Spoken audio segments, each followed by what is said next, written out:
Esta es la historia del fin de una civilización, de la ruptura de un estilo de vida, el relato de una nación enfrentada con la extinción y de las elecciones que hizo su pueblo, el cuento del final del Imperio de Bizancio y de los comienzos del mundo moderno.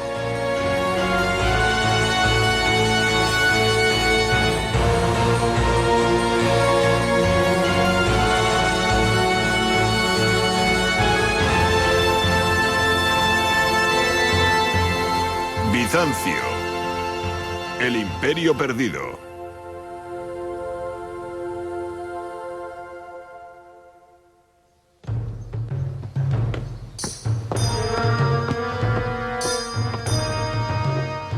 Los últimos años del imperio de Bizancio estuvieron llenos de estrés y belleza. Enfrentados a enemigos, buscando amigos, siempre esperando el final.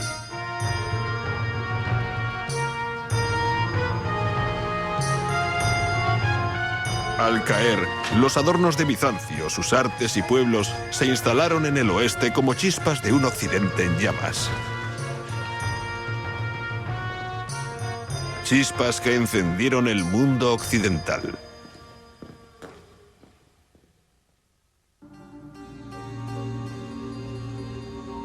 Para siempre.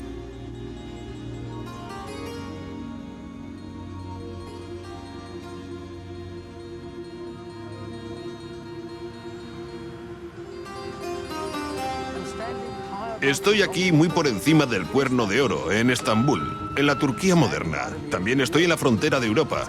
Por ahí está Asia. Hace 800 años, desde aquí hasta el Gran Mar Azul, se encontraba el palacio más famoso del mundo. Su riqueza, su belleza, su santidad eran la envidia de la gente desde Islandia hasta China.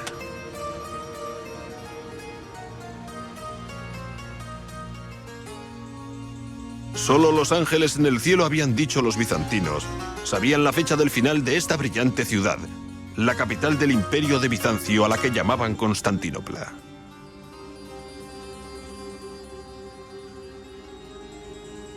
Al final de la Edad Media, en los últimos 200 años de Bizancio, cuando los cruzados habían destruido la mitad de la ciudad, y con los ejércitos de los sultanes turcos acercándose a las murallas, no se tenía por qué ser un ángel para saber que el fin llegaba.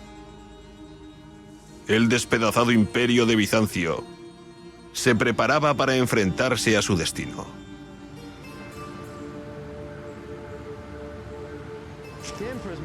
Los emperadores trasladaron su palacio aquí, a Blacani, justo aquí en las orillas de la ciudad. Desde aquí se podía luchar contra los enemigos, los turcos y los occidentales. Aquí también había una gran iglesia y una siniestra prisión, donde media docena de emperadores fueron ejecutados o cegados en aterradoras disputas familiares.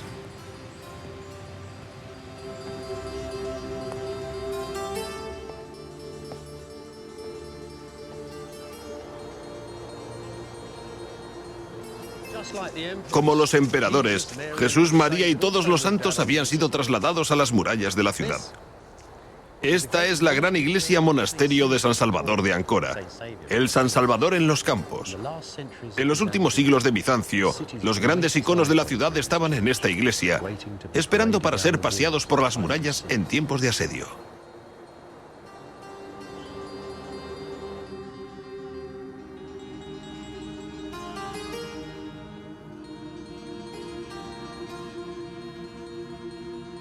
San Salvador fue la última obra maestra de Bizancio.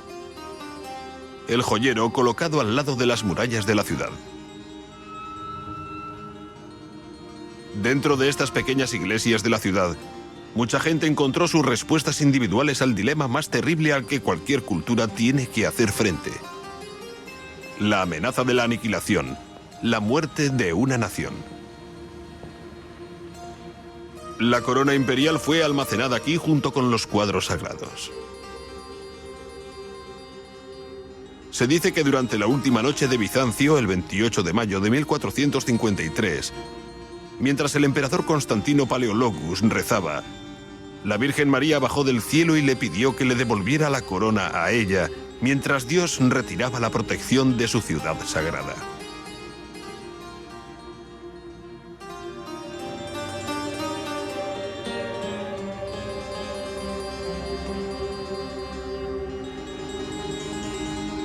Sobre la puerta, en oro brillante, una imagen del benefactor más grande de la Iglesia, Teodoro Metokitis, el primer ministro y sumo canciller de Bizancio.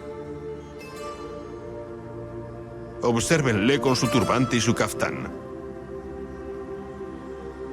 El verdadero modelo de caballero oriental. Sin embargo, Teodoro y los bizantinos eran un pueblo muy antiguo, los restos vivientes del mundo de Grecia y Roma.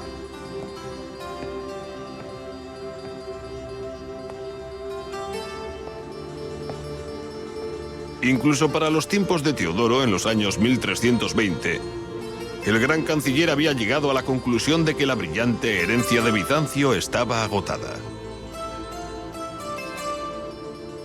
Todo lo que se podía hacer era esperar, rezar y soportarlo en silencio. Su iglesia era una meditación sobre la eternidad.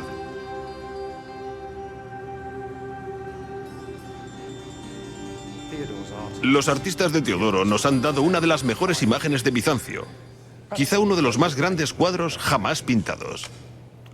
Digo esto porque es un cuadro sobre la humanidad, sobre el valor del hombre. Ahí está Cristo en el medio, resplandeciente, en blanco. Ha entrado de golpe por las verjas del infierno. Tiene las manos de Adán y Eva. Representa a todos nosotros y Él les está sacando de su tumba.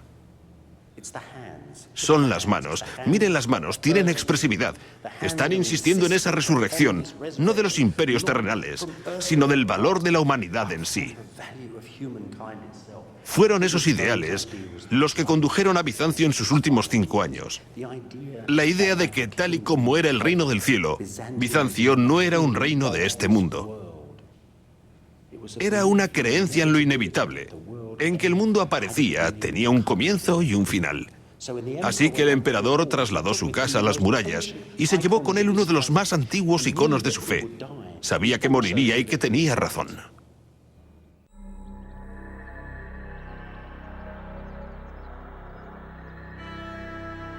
Many Byzantines believed that if an enemy ever broke through these vast old city walls, the very statues of the ancient emperors would come alive and drive the invaders from the city. For them, Constantinople was a sacred city, the center of the world, inviolable. Yet they too could see the Turkish armies drawing ever closer and their ancient city descending into ruin.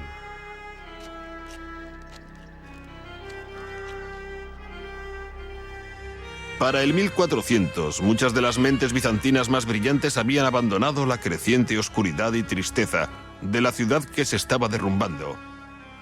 Se instalaron en un nuevo pueblo bajo las montañas del sur de Grecia. Un pueblo radiante en la cumbre de una colina, cerca de las ruinas de la antigua Esparta. Un pueblo llamado Mistra.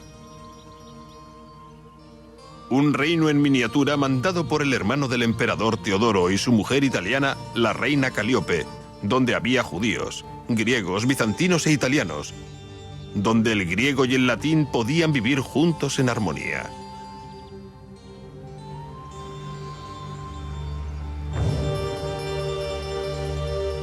Una de las cosas más bonitas sobre Mistra era lo pequeña y humana que era. Todo aquí era democrático. Mientras se paseaba por la calle se podían apreciar a comerciantes italianos.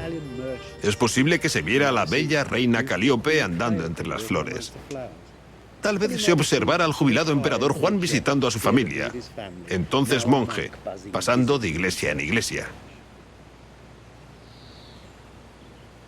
Pero el centro de la vida de Mistra era un profesor carismático de Constantinopla llamado Pletón, un partidario de Platón, el antiguo filósofo griego.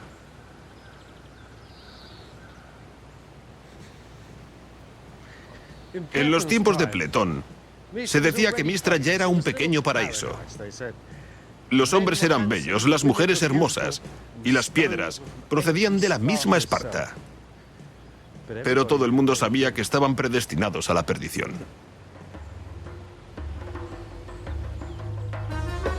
Aquí Pletón fundó la última academia de filosofía griega. Enseñaba a los futuros patriarcas de Constantinopla y también a los futuros cardenales de la Iglesia de Roma. Mientras se mezclaban con los filósofos de los últimos tiempos de Bizancio durante breve tiempo, los visitantes occidentales que vinieron a Mistra fueron testigos de la última floración del mundo viviente de la Grecia antigua. Esta es la hacienda de un gran noble bizantino. No queda mucho del jardín, solo unas pocas hierbas salvajes. Platón debió haber vivido en una casa como esta.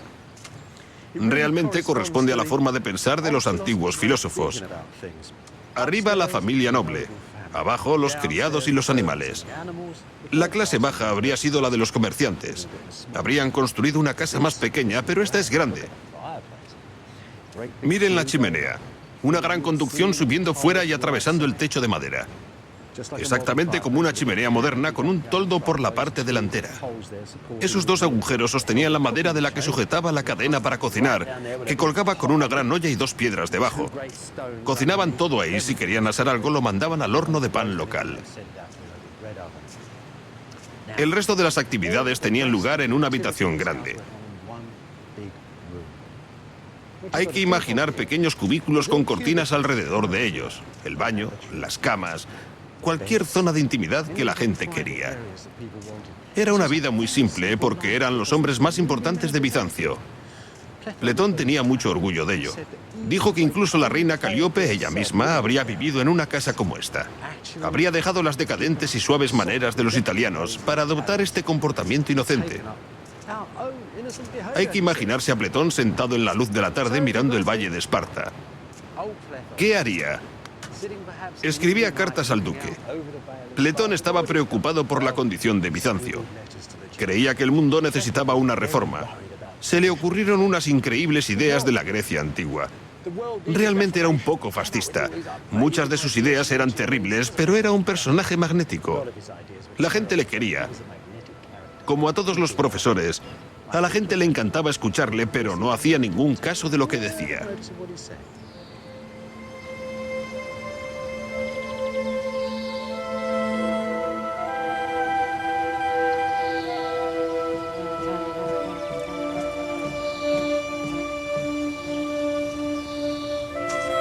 La corte estaba en el corazón de Mistra. En su centro se encontraba esta bonita y pequeña iglesia, que recibe su nombre de la gran iglesia de Constantinopla, Santa Sofía.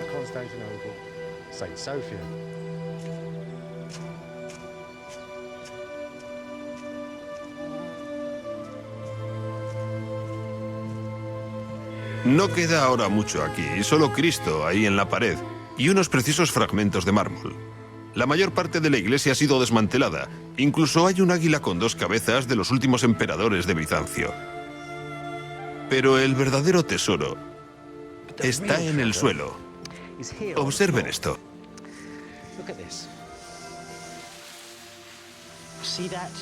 Esa piedra púrpura es una piedra mágica de Bizancio. Cuando se construyó esta iglesia, hacía 1000 años que no se extraía. Sin embargo, pequeños fragmentos fueron cogidos y engarzados en suelos como este. Emperadores romanos nacieron en habitaciones con esta piedra. Probablemente esta piedra está donde se coronó al último emperador bizantino, Constantino Paleologus. El último soberano de Mistra fue coronado aquí el 6 de junio de 1449. 3 años más tarde, murió luchando en las murallas de Constantinopla, mientras los turcos tomaban la ciudad.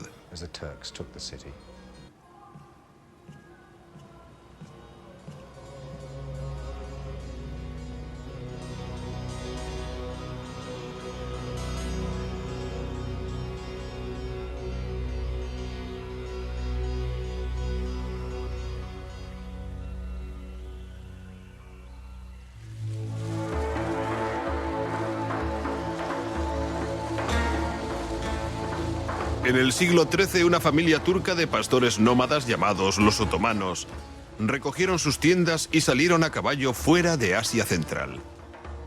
2 siglos después, los ejércitos islámicos de los turco-otomanos, comandados por miembros de esa misma familia, conquistaron la mayoría del territorio de Bizancio y también una gran parte del sudeste de Europa. El centro de este creciente imperio turco era una ciudad en las fronteras de la moderna Grecia y Turquía, la ciudad de Edirne, la capital de los sultanes turcos.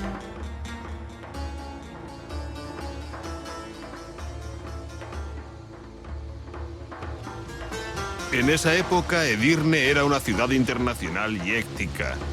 La ciudad de las grandes mezquitas, hospitales, teatros, obras de municiones y enormes bazares. Este es uno de los colegios de aprendizaje en Edirne. En la era del sultán Mehmed, había muchos aquí y formaban un círculo como una universidad alrededor del patio. Era una universidad internacional. Había italianos enseñando griego a los hijos del sultán.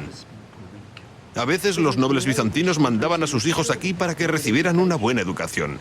Petón vino aquí de joven. Conoció a oradores del fuego de Persia que le enseñaron todo sobre su extraña religión. Aquí también leyó por primera vez las obras del antiguo griego Aristóteles. Claramente, esta sociedad dinámica, internacional, rica y poderosa venció fácilmente al pobre imperio de Bizancio.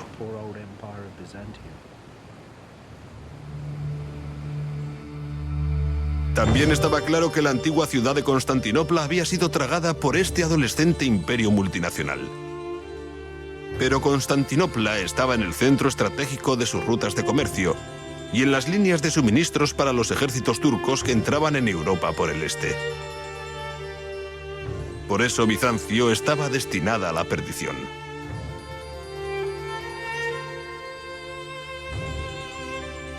En 1438 el emperador Juan VIII salió en barco de Constantinopla en un último intento de pedir ayuda al oeste para luchar contra los turcos.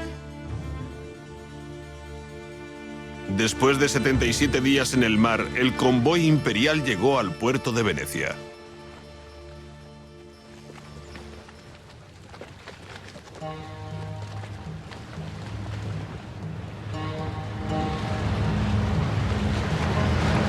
Occidente siempre había dicho que la ayuda militar para Constantinopla dependía de la unión de nuevo de Bizancio a la Iglesia romana.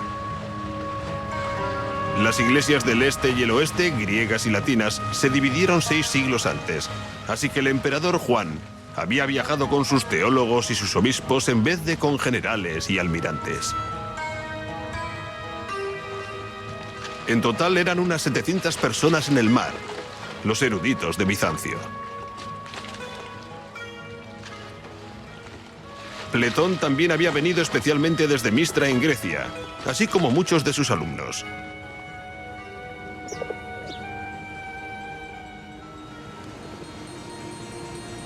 Lo más extraordinario de esta reunión fue que había obispos y curas de todas las ciudades del antiguo este, de todas las ciudades fundadas por Grecia y Roma, las de Alejandro el Grande, las ciudades de las 7 maravillas del mundo. Todas tenían sus representantes en la junta, todas a la vez y todos juntos.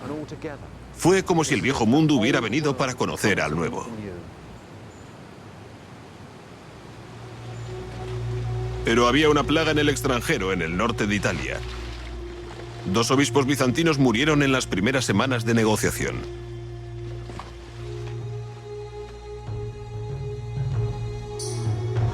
El emperador y su séquito salieron del peligro por las montañas, camino de la meseta central de Italia.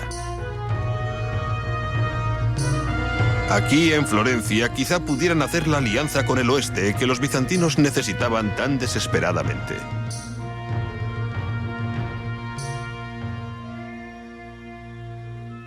Aquí también fueron conmemorados en unos frescos en la residencia de la familia Medici, los banqueros que patrocinaban esta reunión de las iglesias.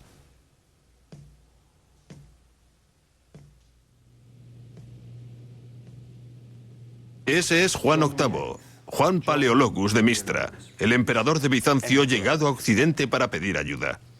Había mandado durante 12 años. Cuando llegó aquí, los florentinos, esos delicados partidarios de la moda, creían que era estupendo. Nunca habían visto ni turbantes, ni coronas como esas. A los joyeros les gustaba. A los tejedores y a los artistas también.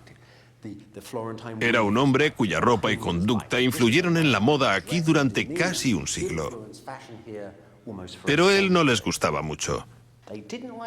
Pensaban que todos los griegos eran gente arrogante y sarcástica que se reía de chistes que se negaban a compartir con los florentinos. Lo que experimentaban era la cosa típica de los griegos, la fuerza plena del derecho divino de los reyes. En Occidente esto había disminuido. Los occidentales habían robado la idea del emperador y ahora elegían a sus emperadores que eran confirmados por los papas. Había una ley de poder común en la que el poder se filtraba hacia abajo, alejado del hombre que realmente estaba en la cumbre de una vasta pirámide de autoridad. En Bizancio todo se centraba en un solo hombre. Ahora en el oeste, después de un paseo en el campo, Cosimo y los otros 700 Medici montados en sus caballos. Esto es totalmente al revés. Aquí hay un hombre que es banquero, político, hombre de negocios multinacionales. Así que se puede decir que Occidente era completamente distinto. El desacuerdo central fue sobre las actitudes diferentes en el oeste y el este hacia el poder, sobre el poder y procedencia entre los señores de la tierra y el cielo. Sin embargo, la mayoría de los bizantinos se sentían insultados por la idea de discutir sobre Dios, cuya majestad y dignidad estaban más allá de la comprensión humana. Creían que los listos clérigos romanos que veían cada día eran simplemente impertinentes e inmaduros.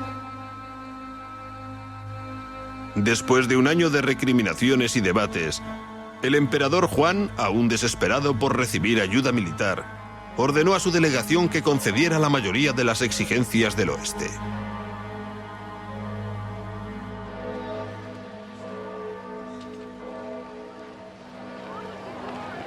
El 6 de junio de 1439, el gran acto de unión fue firmado en la Catedral de Florencia, justo debajo de la nueva y preciosa cúpula.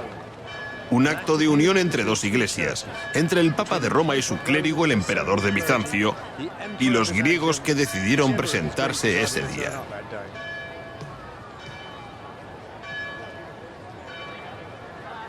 Pero el interés real en Florencia no estaba en la gran catedral, sino en las calles. Los bizantinos estaban allí. No eran los viejos profesores a los que pagaban los ricos florentinos para enseñar a sus hijos. Eran las mentes más inteligentes, los genios de Bizancio, y estaban aquí supuestamente llevando con ellos toda la sabiduría del mundo antiguo. El más sabio entre todos los griegos era Platón. Enseñó a prácticamente todo el mundo, vino directamente de Mistra. Era muy viejo, tenía 80 años y era tan carismático como siempre. Dio conferencias y el efecto fue increíble.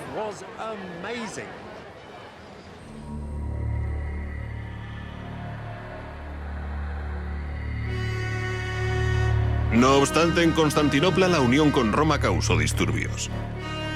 Los curas italianos fueron insultados en las iglesias de la ciudad. Europa occidental no mandó ayuda.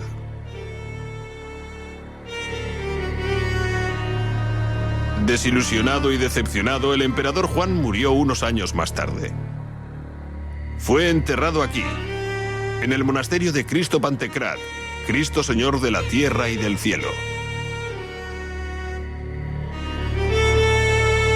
En el mismo monasterio, Genadio, el teólogo, predijo que la unión con Roma traería la ira de Dios a Bizancio.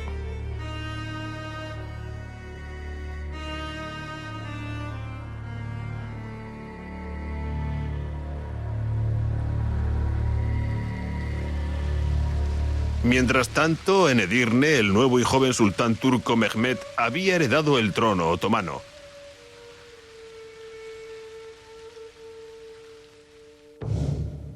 En Constantinopla, el nuevo emperador Constantino, el hermano de Juan, descubrió al poco tiempo que ahora tenía un vecino peligroso y muy impaciente.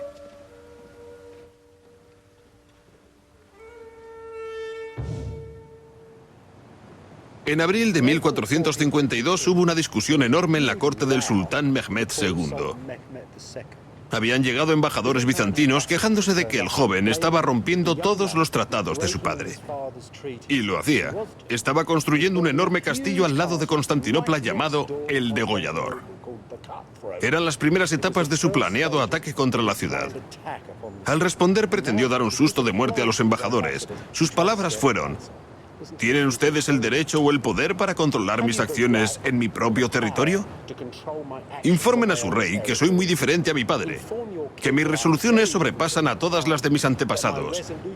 Esta vez les dejaré regresar a salvo.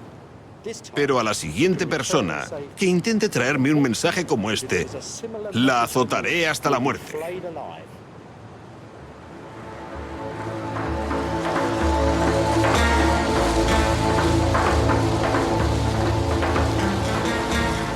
En Constantinopla, el nuevo emperador Constantino XI dio su respuesta con pocas ganas. Está claro que desea la guerra más que la paz. Así que se cumpla su deseo. Le libro de todas las promesas y de todos los tratados conmigo. Y al cerrar las puertas de mi ciudad le digo: defenderé a mi pueblo hasta la última gota de sangre. Se cerraron las mezquitas turcas de la ciudad. Las tropas turcas que estaban visitando la ciudad fueron expulsadas. Bizancio ya estaba en guerra.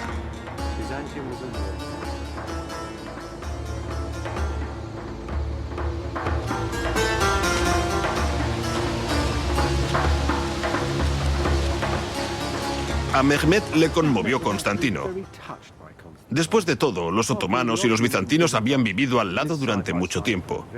Habían luchado juntos en guerras y se habían casado entre sí. Pero también Mehmed estaba muy resuelto. Dijo esto: tomaré su ciudad o la ciudad me tomará a mí. Pero si se rinde y se retira, le daré Mistra y su provincia y seguiremos siendo amigos. Sin embargo, si me niega la entrada pacífica, le mataré a usted y a todos sus nobles. Degollaré a los habitantes de su ciudad y dejaré que mis tropas la saqueen. Todo lo que quiero es la ciudad, aunque sea vacía. La respuesta de Constantino fue breve: puede tener lo que quiera de mí salvo la ciudad. Ni huiré de ella ni la evacuaré. Coja lo que quiera menos la ciudad. Por la ciudad preferiría morir antes que vivir.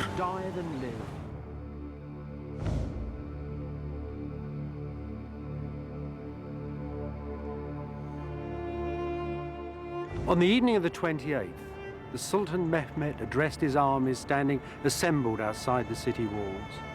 I give you, he said, the capital of the ancient Romans, the summit of power and glory, the center of the world. I give over to you the men, women, and children of this city, its gold and silver, its silks and furs. All I want are the buildings and the walls. It really was the standard offer of a medieval commander to his troops before the final assault. And they roared in agreement. There is but one God, they said, and Muhammad is his prophet.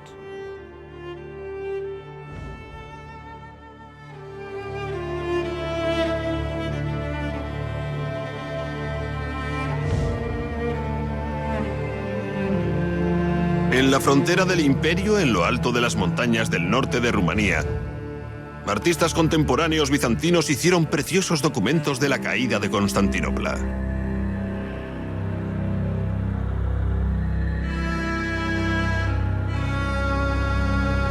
Aquí están los ejércitos turcos esperando que Mehmed diera la orden del asalto final contra la ciudad. Los cañones, tan grandes como dragones, bajaron desde Edirne para pulverizar las grandes y viejas murallas de la ciudad. La armada turca, luchando a lo largo del Cuerno de Oro, forzando a los pequeños ejércitos bizantinos a que lucharan en dos frentes a la vez.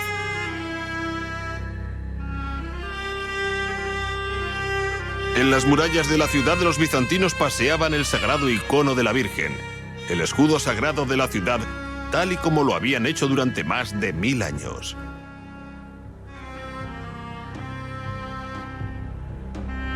Cada pasillo, cada grieta de debilidad en las antiguas murallas eran reforzadas por los rezos de curas, mujeres y niños.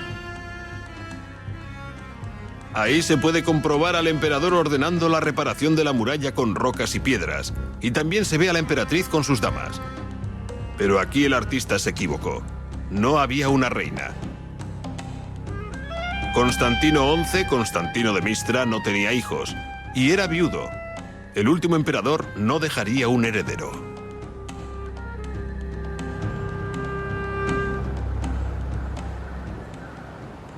En el último día de Bizancio, un silencio horripilante cayó sobre la ciudad. Mehmed había dicho a los turcos que descansaran durante un día entero antes del último ataque. Dio tiempo al emperador para que fuera una vez más hacia la gran iglesia, con lo que quedaba de sus ejércitos y nobles de Bizancio. Después de todas las discusiones en Florencia, los griegos y los latinos se unieron en un último oficio. El emperador se acercó al altar y se le dio la extrema unción. Después volvió al palacio y pronunció un discurso a sus comandantes. Un discurso del que se podría decir fue el último del mundo antiguo.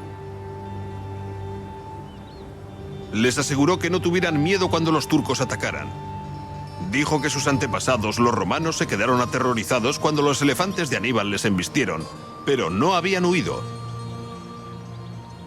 Que eran seres humanos, gente con voluntad y mente, y no sufrían deseos animales.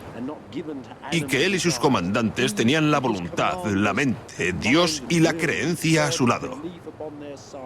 Fueron esas creencias de la mente que se remontaban a Grecia y Roma, y las que conducían al mundo moderno. Entonces Constantino XI regresó a las afueras de su imperio con sus hombres, a las murallas de su ciudad, y allí murió el soberano de Roma, el rey de la cristiandad y el emperador de Bizancio.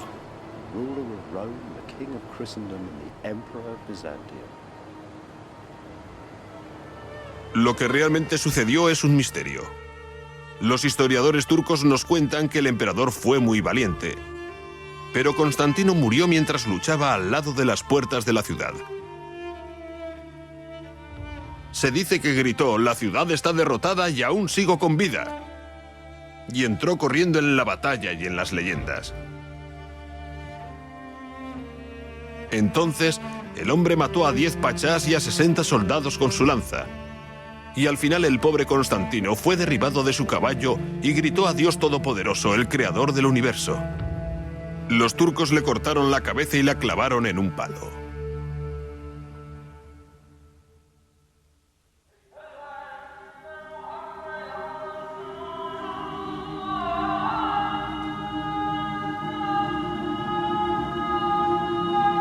Mientras pasaba montado en un caballo por las calles de Constantinopla en el primer día de la conquista turca, el sultán Mehmed encontró distritos enteros de la ciudad abandonados.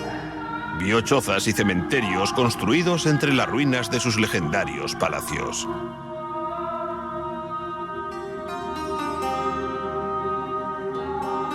Se quedó asombrado por la imagen de la iglesia imperial de Santa Sofía y declaró que su casco venerable fuera un edificio hecho para Dios.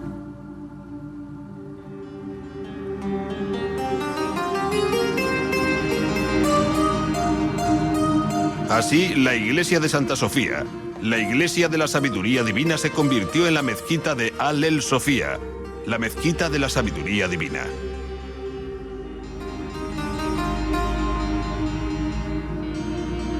Imágenes del viejo Bizancio habían brillado en la frontera de Asia durante 1000 años.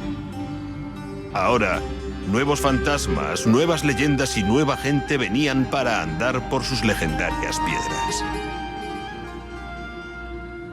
Las leyendas cuentan que Mehmed entró en Santa Sofía en su caballo de guerra. Puso su dedo en esta columna mágica y giró la iglesia hasta que estuvo orientada a la Meca para la llamada al rezo.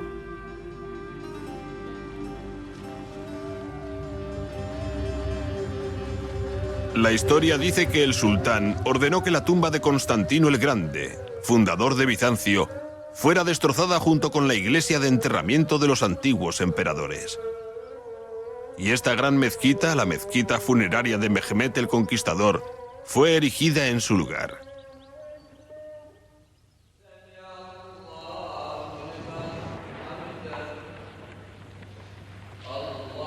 Sin embargo, Mehmed, un hombre humano y comprensivo, todavía se maravilló de esta antigua ciudad en ruinas y de sus habitantes inflexibles.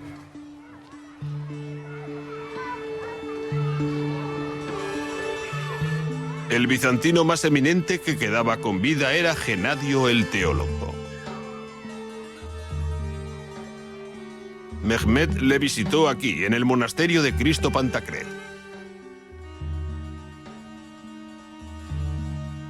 ¿Quién era la gente de esta antigua ciudad derrotada?, le preguntó el sultán.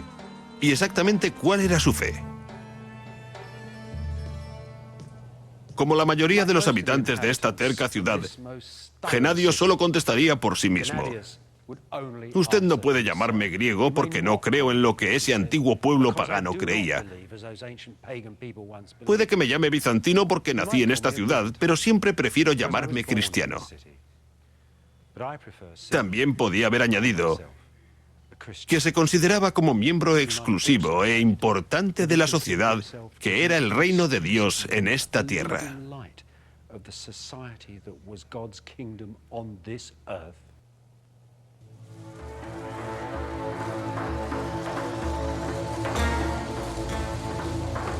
Mehmed estaba lo suficientemente contento con la respuesta del viejo como para dar a la pobre iglesia una bolsa de oro. Hizo a Genadio líder, le dio una mula blanca y la autoridad total sobre todos los cristianos de su imperio. Fue un acuerdo que duró 4 siglos.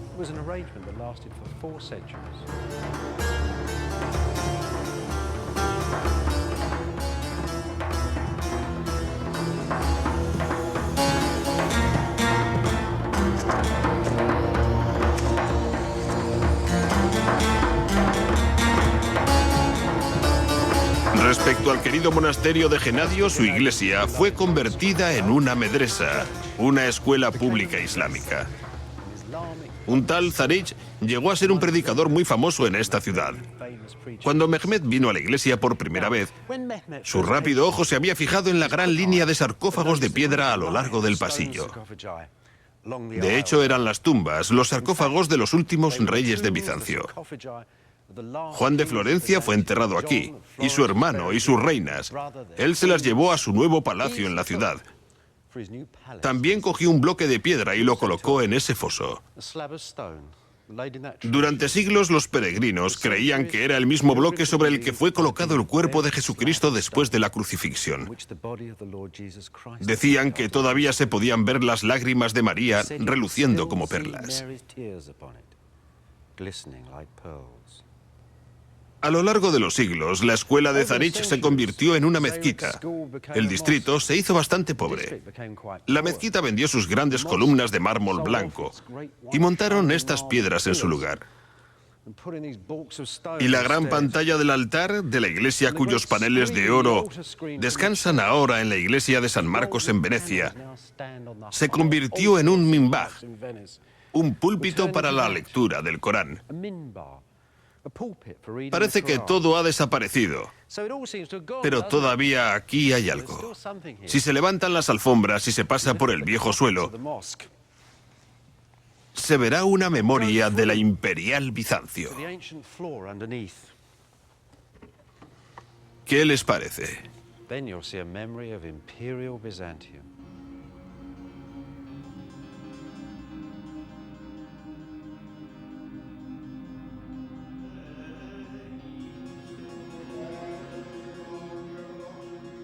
There are still descendants of the Byzantines today, a dwindling community at the ancient heart of one of the largest cities in the modern world.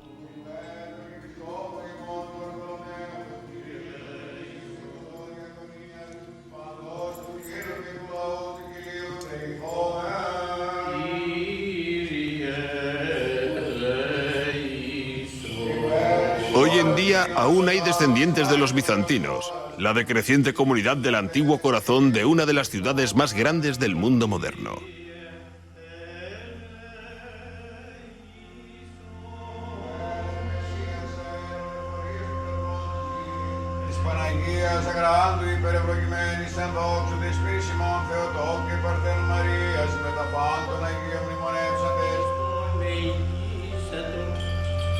La adoración en su única iglesia que sobrevive está garantizada por las proclamaciones de antiguos sultanes en sus paredes.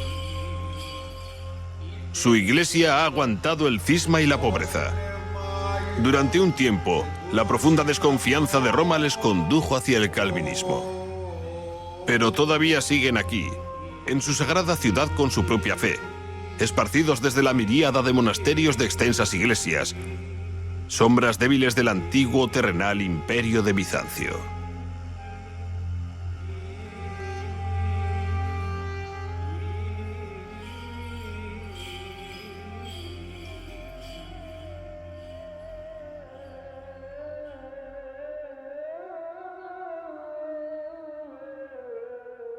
Most of Constantinople's ancient churches, though, were soon converted into mosques. This little mosque was once a chapel in the ancient palace of Byzantium. Endowed with lands and properties, these converted churches were transformed into self-financing charitable trusts, the religious and financial centres of the city's neighbourhoods, and the means by which Constantinople was converted to Islam and revived.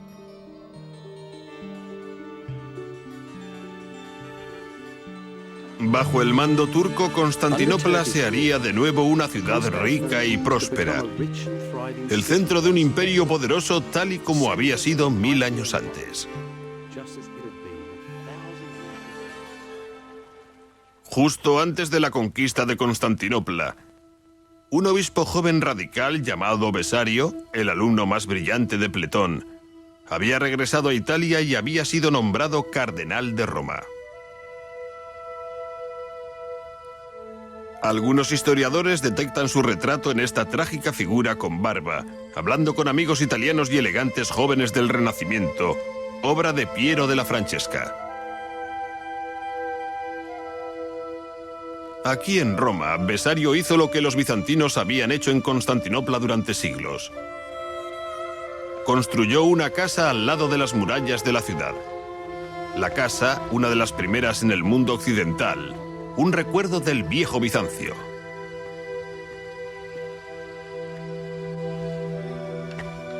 Besario pasó su vida haciendo un monumento conmemorativo a Bizancio, al fundar una academia para eruditos.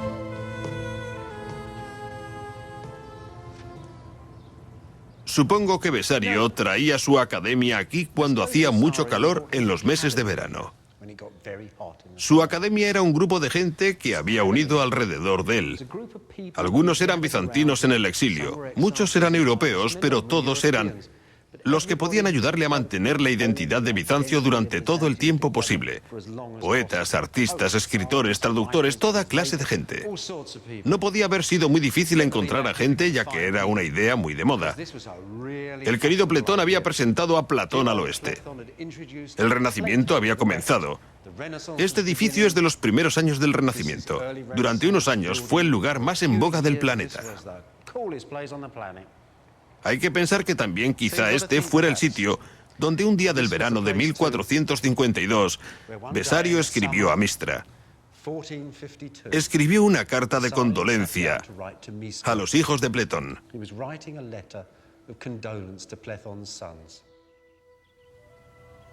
El viejo había muerto con las flores de primavera en junio de ese año.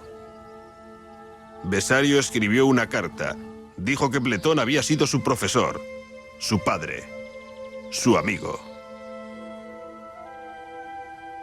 Fue una de las últimas cartas auténticas del mundo antiguo. Después de esa, Bizancio llegó a ser algo para ver en bibliotecas y museos. Besario sobre todo conservó el sueño. Juntó el aire puro de Mistra, los ideales de Constantinopla, la energía de la sabiduría antigua, y compuso una singular imagen preciosa de ese imperio tan complicado.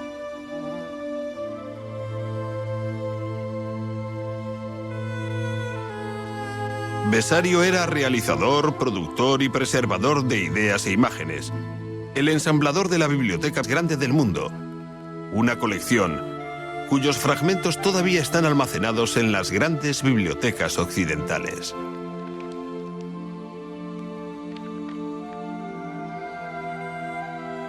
El hombre era el señor de Bizancio. Apoyó una cantidad enorme de exilios de amigos.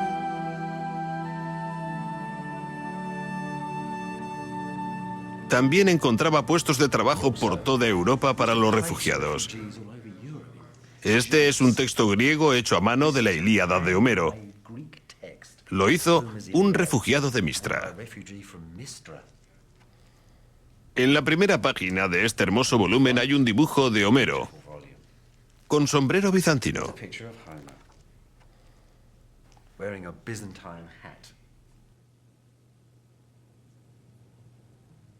El oeste nunca había visto tal inundación de sabiduría como la que venía de Bizancio. Homero, la antigua ley romana y una miríada de otros textos. Tampoco habían visto nada como la Academia de Besario. Parte del mundo moderno, sus ciencias y su erudición comenzaron por estos exilios de Bizancio. Pletón y Besario fueron los primeros en enseñar al oeste el fuerte individualismo de Platón que llena el mundo de hoy. Además, Besario habló a un habitante del oeste sobre un antiguo texto que inspiró a Colón para navegar desde Europa hasta América.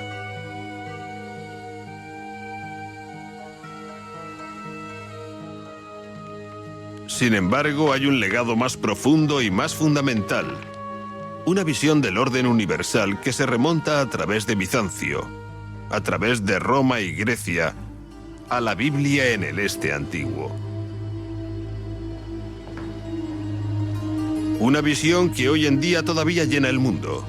Una visión que artistas exilados de Bizancio nos dibujaron con detalle resplandeciente en Baronet, el solitario monasterio más hermoso de Rumanía. ¿Ven esa cruz en el medio? Es la cruz de nuestro Señor, en el sagrado altar de Bizancio, el centro del mundo. A la izquierda se encuentra el paraíso. Están todos los señores y damas de Bizancio pasando por las puertas del cielo.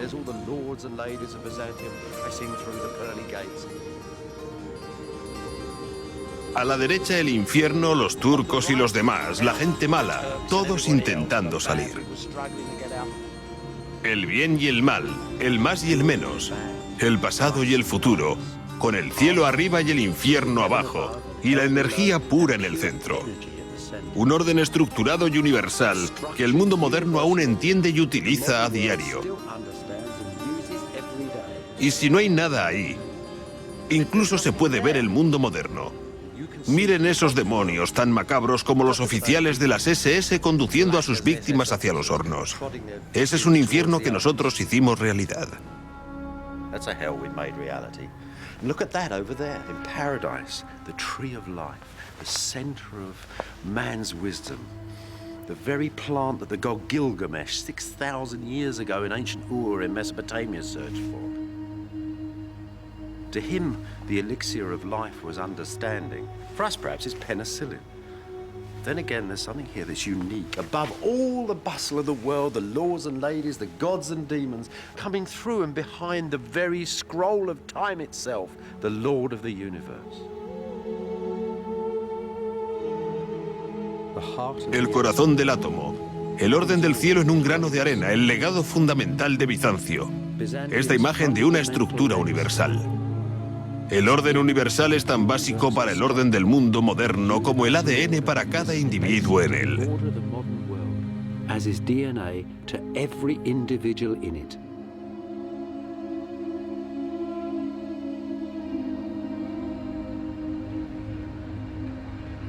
Nowadays, Constantinople, the heart of old Byzantium, is called Istanbul, an old Byzantine phrase that simply means the city. Inside the modern city, though, the past is disappearing.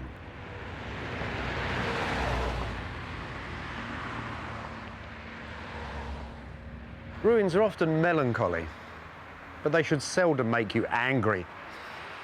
The end of Byzantium wasn't really brought about by the wicked West or the terrible Turk. Things pass, as the poet said. the cowboys had never shot the Indians, the Great Plains would not be filled with shining teepees and herds of buffaloes. Nonetheless, we should honor the past and cherish it. It's a memory, a solid memory of our beginnings. You think of Byzantium too, as a flash of silver, as a dream of jewels, as an image of a god sitting on a golden throne and of an emperor sitting in this palace in his imitation. Think of the culture that gave us the rule of Roman law, and the image of a holy mother, much beloved, caressing a baby child. And think of Byzantium too, this extraordinary empire set between the East and West, whose very ending set those two things far apart, but in whose own time gave so many good ideas to both of them.